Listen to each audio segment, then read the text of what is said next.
Every single year, on the 1st of January, over 1 billion people on this planet make a promise to themselves. This year will be different. This year I will get in shape. This year I will finally build that business. This year I will read more, earn more, sleep more, worry less, be more. And every single year, by February, over 90% of those same people have quietly, silently, without drama, given up. Not because they are stupid, not because they are lazy, not because they do not care, but because they never understood the real reason people fail to change. And that reason is not what any motivational video has ever told you. Stay with me for the next 12 minutes, because what I am going to show you today is the hidden architecture of change. And once you understand it, you will never fail the same way again. I want you to think about someone in your life. Maybe it is a friend. Maybe it is a family member. Maybe, if you are honest with yourself, it is you. This person is talented. You can see it. They can see it. Everyone around them can see it. They have real potential, real ideas, real desire to be something more. But year after year, nothing changes. They talk about the business they will start one day. They mention the gym they are going to join next month. They reference the book they have been meaning to write for 3 years. And somehow, impossibly, the years keep passing and the dream stays exactly where it has always been, somewhere safely in the future, where it cannot be tested, cannot fail, and cannot cost them anything. That person is not weak. That person is trapped. And the cage they are living in is invisible. Today I'm going to show you exactly what that cage is made of and exactly how to break it. Chapter 1. The story of two men. Let me tell you about two men. Their names are James and David. They grew up in the same neighborhood, same school, same opportunities, same starting point. At 25 years old, they both looked at their lives and felt the same thing: dissatisfaction. The deep, uncomfortable feeling that they were capable of more than what they were living. Both men knew what they needed to do. James needed to get fit, build a skill, start creating. David needed the exact same things. The difference between these two men was not talent. It was not intelligence. It was not resources or luck or connections. The difference was one single thing. One invisible decision that happened not on a stage, not in a dramatic moment, not with music playing in the background, but quietly, alone, in the ordinary privacy of an ordinary Tuesday afternoon. James decided to begin. David decided to wait until he was ready. 10 years later, James had built a life he was proud of. Not perfect. Not without struggle. Not without failure and setback and dark nights of doubt. But real. Built with his own hands. David was still waiting to feel ready. And here is the cruelest truth about David's story. He never stopped wanting to change. He wanted it every single day. He just never understood why he could not begin. Chapter 2. The real reason people never see a change. The self-help industry will tell you that people do not change because they lack motivation. So they sell you motivation, videos, books, speakers, courses, retreats. But motivation did not work. So they told you it was discipline you lacked. So they sold you discipline, habit trackers, morning routines, accountability partners. But discipline did not fix it either. Then they told you it was mindset. So they sold you mindset, affirmations, vision boards, journaling, and still, for most people, nothing fundamentally changed. Here is why. Motivation, discipline, and mindset are not the root of the problem. They are symptoms. The real reason most people never change their lives goes much deeper. It lives in a place that most people never examine. It lives in their identity. Your identity is the story you tell yourself about who you are, not who you want to be, who you are right now. And here is the brutal, uncomfortable truth. Your behavior will always, always, always match your identity. Always. If you believe at the deepest level that you are an undisciplined person, every attempt at discipline will eventually collapse because the behavior is fighting the identity, and identity always wins. If you believe you are the kind of person things never work out for, every opportunity will find a way to slip through your fingers because your brain is unconsciously ensuring that the world matches the story. If you believe you are someone who starts things but never finishes them, you will start things with genuine enthusiasm and abandon them with genuine confusion because you are not failing to execute a plan. You are perfectly executing your identity. This is what psychologists call identity behavior consistency. Your brain is not designed to make you successful. Your brain is designed to make you consistent with who it believes you are. And until you change the belief, the story at the core, every new habit, every new plan, every New Year's resolution is just rearranging furniture in a house that is built on a cracked foundation. Chapter 3. The 5 Invisible CHANS. But why does the identity not change even when we desperately want it to? Because there are 5 invisible forces, 5 chains, that hold the old identity in place.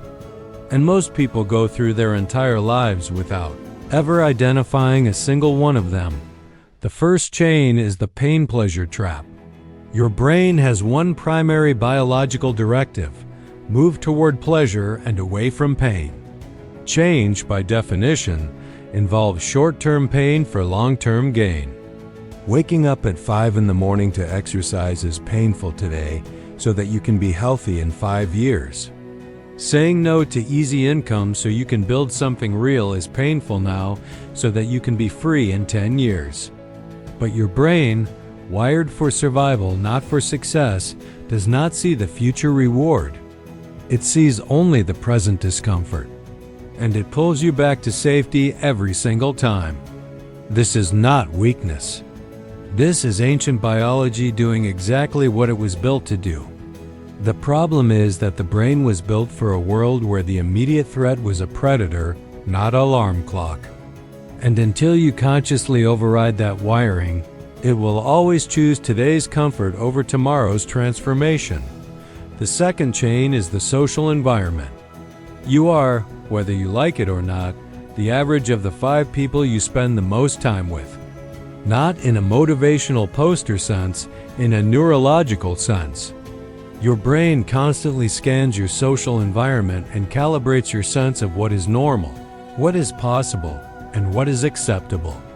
If everyone around you watches television for 4 hours every evening, your brain registers that as normal. If everyone around you complains about their job but never leaves it, your brain registers that as the natural order of things. If nobody in your immediate circle has ever built a business or transformed their body or radically changed the direction of their life, your brain has no reference point for those things being real. The people around you are not trying to hold you back, but their ceiling becomes your unconscious floor, and you will rarely rise above what you have come to accept as normal. The third chain is the comfort of the familiar. The human brain has a deep and powerful bias toward the known. The familiar, even when it is painful, feels safe. And the unfamiliar, even when it is positive, feels threatening. This is why people stay in relationships they know are wrong for them. Why they stay in jobs they know are slowly killing them. Why they keep habits they know are destroying their health. The misery is familiar. And familiar misery is neurologically preferable to unknown possibility. Until the pain of staying becomes greater than the fear of changing, most people will choose the comfortable prison over the uncertain freedom. The fourth chain is the false story of readiness. I will start when I have more money. I will begin when the kids are older. I will change when the timing is better. I will commit when I feel more confident. I will begin when I am ready. But readiness is a lie. It is the most sophisticated procrastination ever invented. Because readiness feels responsible. It feels like wisdom.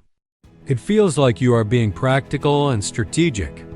But it is fear wearing a sensible disguise. No one who has ever built anything remarkable felt ready when they started. Not one. The confidence you are waiting for is not the prerequisite to action. It is the result of action. You do not get confident and then begin. You begin and then you become confident. Readiness is built in the doing, not before it. The fifth chain is the identity investment. This is the most powerful chain of all and the least talked about. Over years and decades, you have invested enormously in being who you currently are. Your relationships were built around that person. Your stories were written by that person. Your excuses were perfected by that person. And somewhere in your psychology, changing fundamentally feels like a betrayal of that investment. It feels like admitting that the years you spent being that person were wasted. It feels like killing someone you know. And the mind resists that death with everything it has. Not because the old identity is good, but because it is yours. It is familiar. It is you. Chapter 4. How real change actually happens if identity is the root. And these 5 chains hold it in place. How do you actually change? The answer is not what the motivational industry has been selling you. Real change does not begin with grand resolution. It does not begin with extreme action. It does not begin with burning everything down and starting over. Real change begins with one small act that contradicts the old identity. Just one. When you wake up early on a morning you plan to sleep in and you get up anyway, you have just cast one vote for a new identity.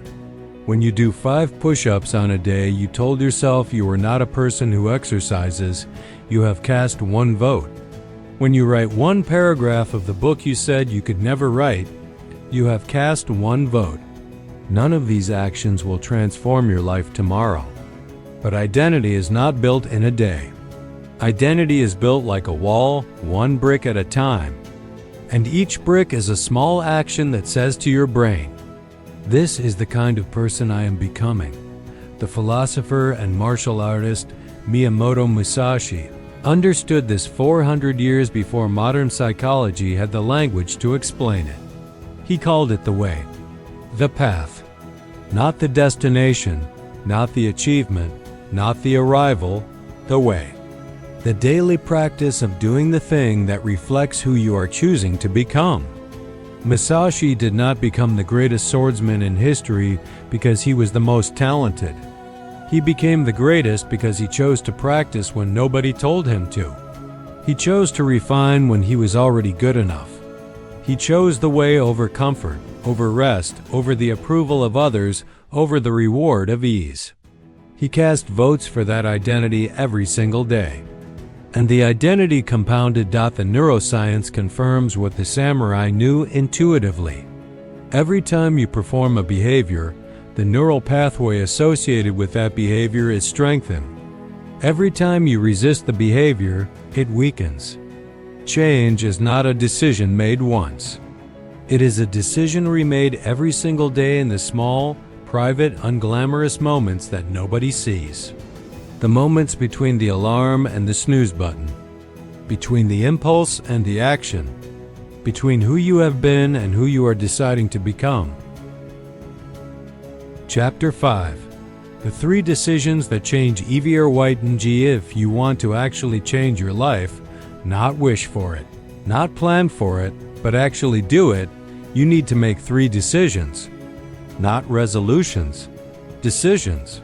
A resolution is something you hope to do. A decision is something you have already done in your mind. The first decision is to stop waiting for the feeling and start trusting the action. You will never feel like doing the things that will change your life. Not in the beginning. Not reliably. The feeling of motivation is not a prerequisite to action. It is a response to action. When you begin, the feeling follows. When you wait for the feeling to begin, it never comes. From this day forward, the question is not, do I feel like it? The question is simply, is this who I am choosing to be? And if the answer is yes, you move. Regardless of how you feel, the second decision is to change your environment before you try to change yourself. You are fighting a losing battle if you are relying entirely on willpower to overcome a toxic environment. The man who keeps cigarettes in his desk will always struggle more than the man who removes them from his house. The person who keeps junk food in their kitchen will always fight harder than the person who simply does not buy it. The individual who sleeps with their phone on their nightstand will always struggle more than the one who charges it in another room. Your environment is the silent architect of your behavior. Design it intentionally. Remove the friction from the behaviors you want to build. Add friction to the behaviors you want to stop.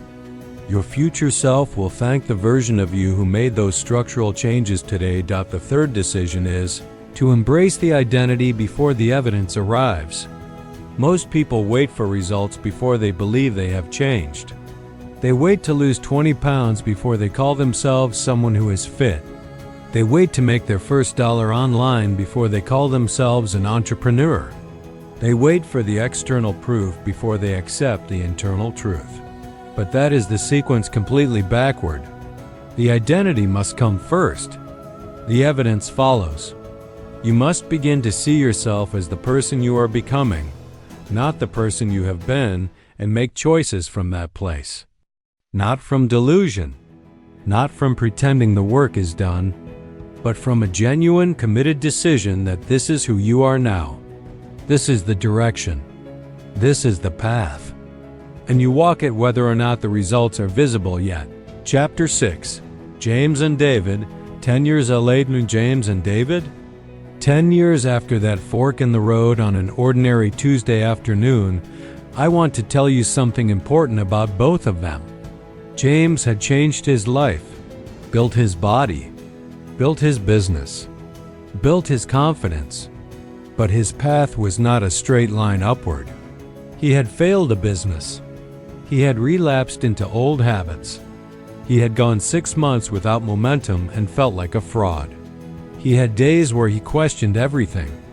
The difference between James and most people was not that he never fell down. The difference was that every time he fell, he understood what had happened. He had temporarily let the old identity reassert itself, and he knew how to begin again. Not dramatically. Not with a grand comeback. Just with one small action. One vote for the new identity. And then another. And then another. David had a different journey. At 37 years old, sitting in the same apartment he had been in for 12 years, still waiting to feel ready, David had what he later described as the worst and best moment of his life. He was looking through old photos and found one of himself at 25, full of possibility, on the edge of beginning. And he realized with complete clarity that he had been waiting for 12 years. Not for circumstances to improve. Not for the timing to be right. He had been waiting to feel like a different person before he started living like one. That realization broke something open. He called it the death of the excuse. And the next morning, for the first time in 12 years, David did not wait to feel ready. He simply began. He did not do it perfectly, but he did it. And that was everything. Conclusion and call to ACTO. And so here is the truth about why most people never change their lives. It is not because they lack information. You know what to eat. You know you should exercise. You know the habits that would transform your days. It is not because they lack motivation. You have felt the fire 100 times, lying in bed at night imagining a different version of your life. It is not because they lack talent, or time, or opportunity.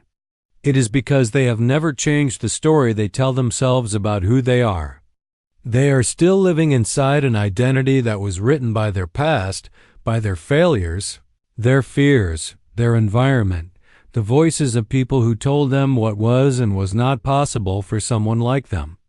And they are trying to build a new life on top of an old story. And it will never work. The foundation must change first. So let me ask you directly. What is the story you are living inside right now? What does the identity you have unconsciously accepted say about who you are and what you are capable of? And more importantly, is it true? Or is it just familiar? Because familiar is not the same as true. The person you have been is not the only person you are capable of being. And the life you have lived so far is not the only life available to you. It is just the life that was built by the choices of someone who did not yet understand how change actually works. But now you do. Right now, today, in this moment, you can cast the first vote for a new identity. It does not have to be a big vote. It does not have to change everything at once. It just has to be real. It has to be done. It has to move from intention into action. Write in the comments the one small action you will take today. Not tomorrow. Today. The one vote you will cast for the person you are choosing to become. I will read every single one. Subscribe to this channel because every week I bring you the truth about human potential that the comfortable world does not want you to hear. Most people never change their lives. But most people never found this video either. You did. Now do something with it.